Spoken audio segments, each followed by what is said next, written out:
तो जैसे कि सबको पता है, यूजीसी बिल आया एंड पहले ही बहुत सारा डिवीजन था, रिजर्वेशंस थी, कास्ट बेस्ड, और जॉब्स में भी बहुत प्रॉब्लम होती थी। तो खैर अब वो चीज़ और ज़्यादा बढ़ चुकी है, बिकॉज पहले जो एक्ट्स होते थे उनमें ऐसा होता था कि अगर मिसयूज़ करा जाए तो थोड़ी सी सेफ्टी होती थी, अगर उस चीज़ का कोई मिसयूज़ ना करे उससे रिलेटेड थोड़ी सेफ्टी हुआ करती थी। पर खैर अब तो पूरी सेफ्टी हटा दी है एंड बहुत ज़्यादा प्रॉब्लम्स आ चुकी हैं। एक रीसेंट केस भी हुआ, उसका तो खैर क्या ही कर सकते हैं। पर जो है सो है, गवर्नमेंट ये चीज़ देख रही है कि प्रॉब्लम्स आ रही हैं एंड दिक्कत हो रही है। स्टिल बहुत सारी चीज़ों को इग्नोर करा जा रहा है।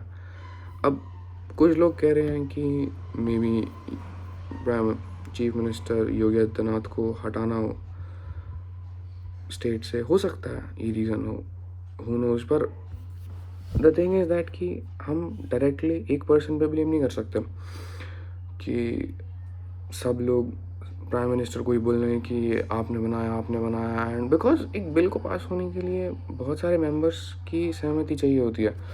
सिर्फ एक जना नहीं कह सकता कि हाँ ये बिल है और चलो कर दिया। हाँ ऑफ कोर्स उनके पास पावर थी, वो ज़रूर कुछ ना कुछ राइट कर सकते थे, मतलब वो चेंज कर सकते थे। बट एकदम से सारा ब्लेम किसी के ऊपर दे देना, शायद ये चीज़ सही नहीं है।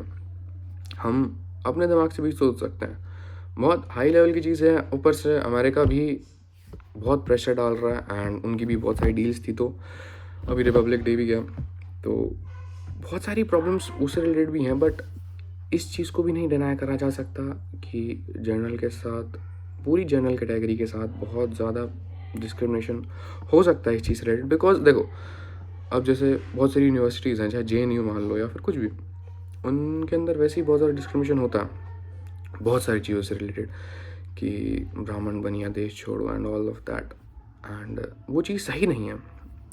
पर इसका मतलब ये नहीं कह सकते कि कोई अपर कास्ट आके किसी लोअर कास्ट को ये बोल दे कि कुछ भी XYZ उनकी इंसल्ट करना है, कुछ भी। द थिंग इज़ दैट कि जो ये लॉ है इसके अंदर अगर ये लिखा होता कि कोई भी स्टूडेंट जिसके साथ डिस्क्रिमिनेशन हो वो कांटेक्ट करे एंड उसके खिलाफ, और हर एक, no matter what caste, because OBC SC ST इन सब में भी कास्ट होती हैं, इनकी भी अपनी हायरार्की होती है। ज़रूरी नहीं कि सिर्फ जनरल कास्ट ही OBC या फिर SC ST इन सब के साथ डिस्क्रिमिनेशन करती हैं, ऑफकोर्स इनके अंदर भी हायरार्की होती हैं।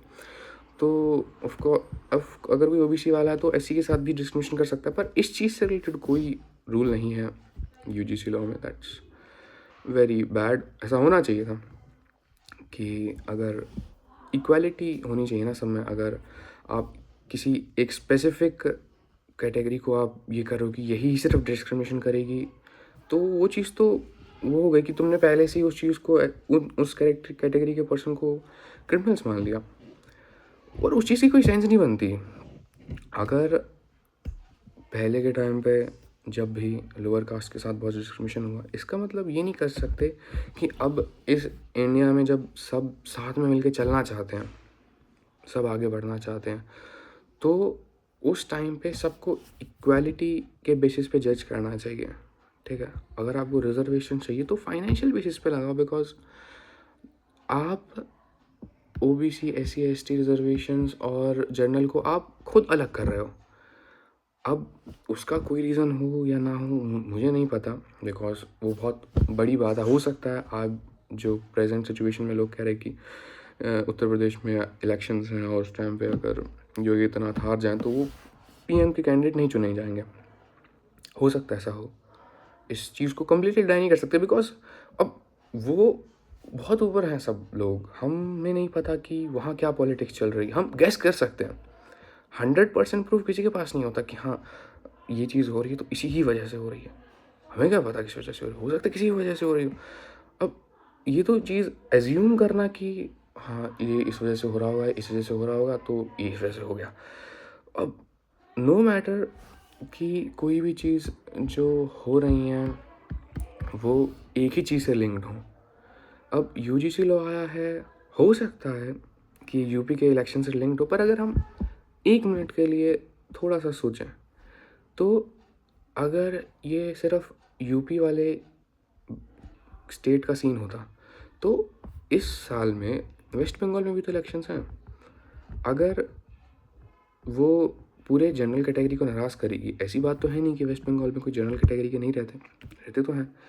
अगर ये सब इलेक्शन हारने वाला ही सीन है तो ये चीज़ यूपी के इलेक्शन से पहले भी करी जा सकती थी। और अगर बीजेपी ने ये सोच के चीज़ करी है कि यूपी के इलेक्शन हार जाएं तो मेरे ख्याल फिर ये तो पैर पे कुल्हाड़ी, क्या गर्दन पे कुल्हाड़ी मारने वाली बात होगी, क्योंकि फिर तो वेस्ट बंगाल के इलेक्शंस भी तो हार ही जाएंगे ना वो। तो हम पूरी तरह से ये चीज़ नहीं कर सकते, बिकॉज ऐसा तो है नहीं कि सारे बीजेपी के कैंडिडेट्स ने ही इस बिल को पास करने के लिए अपनी सहमति दी हो कि हाँ ठीक है कर लो सब, ऐसा तो होगा नहीं। ऑफ कोर्स बहुत अलग अलग पार्टीज़ के लोगों ने भी सहमति दी होगी कि हाँ ठीक है इस बिल को पास करा जाए। तो सिर्फ एक पार्टी को गाली पड़ना, that does not make any sense. पर हाँ, प्रोटेस्ट ज़रूर करनी चाहिए, बिकॉज जो चीज़ गलत है तो गलत है। हमेशा जो चीज़ गलत है उसके खिलाफ प्रोटेस्ट हुए। अभी फार्मर बिल भी आया था, उसके खिलाफ भी प्रोटेस्ट हुए थे एंड फिर वो बंद कर दिया गया था। अगर अब ऐसे नहीं कह सकते कि अगर बीजेपी ने ये बिल लाया है, ऑफ कोर्स ये बिल कांग्रेस ने इंट्रोड्यूस किया था, अप्लाई बीजेपी नहीं करा, हो सकता है ये। अब देखा जाए तो पॉपुलेशन वाइज जनरल कैटेगरी कम है ऑल ओवर इंडिया, हो सकता है इलेक्शन से रिलेटेड हो ये, क्योंकि मे बी वेस्ट बंगाल के इलेक्शन वो ये सोच के लड़ रही हो कि जो ओबीसी एंड मुस्लिम पॉपुलेशन है वो सब उन्हें वोट दे देंगे एंड वेस्ट बंगाल में जीतना आसान होगा। हो सकता है इसका ये कारण हो, 100% हम श्योर नहीं हो सकते। हम एज्यूम कर सकते हैं एंड हम ये बोल सकते हैं कि हाँ ये रीज़न हो सकते हैं, ये रीजन्स हो सकते हैं। तो मेरे हिसाब से कुछ रीजन्स थे एंड और एक पार्टी को गाली देना इज़ नॉट गुड। बाकी अगर हम ये कहें कि बीजेपी ने लॉ ला दिया और हम कांग्रेस को वोट देंगे तो वो चीज़ भी सेंस नहीं बनाती, बिकॉज जो पार्टी कहती है हम आते ही 50% से ऊपर रिजर्वेशन कर देंगे तो ये चीज़ सही नहीं लगती। हो सकता है ये चीज़ कुछ लोगों को लगे कि अब तो बीजेपी करप्ट हो गई है या फिर अब वो हो गई है, तो हमें पॉलिसीज़ के अगेंस्ट लड़ना चाहिए। पर नो मैटर कि कोई पार्टी जो है वो क्या बिल ला रही है, हमें पॉलिसीज़ के अगेंस्ट लड़ना चाहिए, हमें रूल्स के अगेंस्ट लड़ना चाहिए जो हमें सही नहीं लगता है, प्रोटेस्ट करने चाहिए। अब फॉर्म बिल आया था, जिनको भी वो चीज़ गलत लगी तो उन सब ने प्रोटेस्ट करे थे एंड उन्हें उस हिसाब से रिजल्ट भी मिला, विच वॉज़ वेरी गुड। ऐसा होना भी चाहिए, तो हमें भी प्रोटेस्ट करने चाहिए एंड ऑफ कोर्स ऐसा नहीं करना चाहिए कि पार्लियामेंट में आग लगा दी नेपाल की तरह, मतलब it's not a good thing ना। अब ऐसा नेपाल ने ऐसा करा तो क्या वो थोड़ी यूरोप थोड़ी बन गए वो, उन्हें भी प्रॉब्लम्स आ रही हैं बहुत ज़्यादा। सारी जनजीज आ सकते हैं, प्रोटेस्ट कर सकते हैं, दैट्स वेरी ट्रू। पर एक इंसान या फिर एक पार्टी ने हमारे लिए बहुत कुछ करा एंड उसने एक लॉ बहुत बेकार भी लाया, दैट्स ट्रू। हमें उस लॉ के अगेंस्ट खड़े होना चाहिए, रेदर देन कि अंधे हो के एक पार्टी को ब्लेम करते रहें कि अरे ये तो बहुत बुरी पार्टी है, तो बहुत बुरी पार्टी है। एक्चुअली इससे होगा क्या कि जो ध्यान है वो डाइवर्ट हो जाएगा। हमारा मेन ध्यान होना चाहिए कि पॉलिसी कैसे बदली जाए। अगर इन फ्यूचर इलेक्शंस तो होते ही हैं ना, इन फ्यूचर अगर बार बार इस तरह की पॉलिसीज आती रहें, हमारे पास ऑप्शन होगा कि पार्टी बदली जा सकती है। बट अगर खुले दिमाग से सोचा जाए, बीजेपी बहुत बेकार पार्टी, हम कह दें कि नहीं ये पार्टी अच्छी नहीं, इसने तो बहुत कुछ बेकार करा एंड इसने बहुत सारी पॉलिसीज ऐसी लाई जो नहीं थी सही, तो हम ये सारी चीज़ सोच कर भी कांग्रेस को वोट नहीं दे सकते, बिकॉज जब तक सामने वाली पार्टी का मैनिफेस्टो अच्छा नहीं होगा, वो ये नहीं बोलेंगे कि हाँ हम जब पार्टी में आएंगे तो हम ये चीज़ अच्छी करेंगे। जो भी वो वर्ग है देश का जो आज बहुत ज़्यादा प्रॉब्लम्स फेस कर रहा है, वो जनरल वर्ग है, जनरल कैटेगरी है। तो अगर वो आगे बोल रहे हैं कि हम आएंगे तो हम तो बिल्कुल सब ख़त्म कर देंगे एंड ऑल दैट, तो उन्हें वोट देना भी एक स्टुपिडिटी होगी मेरे हिसाब से। तो अगर रेदर देन अगेंस्ट हो जाना, हमें पॉलिसी के अगेंस्ट होना चाहिए एंड अगर सब यूनाइट होके उस पॉलिसी के अगेंस्ट रहें तो अगली बार ऐसा कुछ सोचने से भी पहले पार्टी बहुत बार सोचेगी। ऐसा कुछ इम्प्लीमेंट करने से पहले भी पार्टी बहुत बार सोचेगी कि ऐसा नहीं करना चाहिए। एंड या दैट्स ऑल।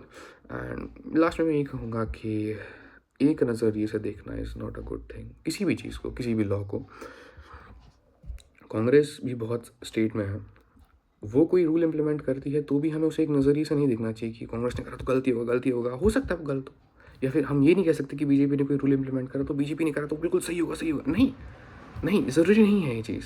हम अंधे होकर ज़रूर ये चीज़ देख लें कि हाँ ठीक कांग्रेस ने करा तो चलो बुरा ही होगा, बीजेपी ने करा तो अच्छा ही होगा, या फिर वाइस वर्सा, अपोजिट ले लो, कुछ भी।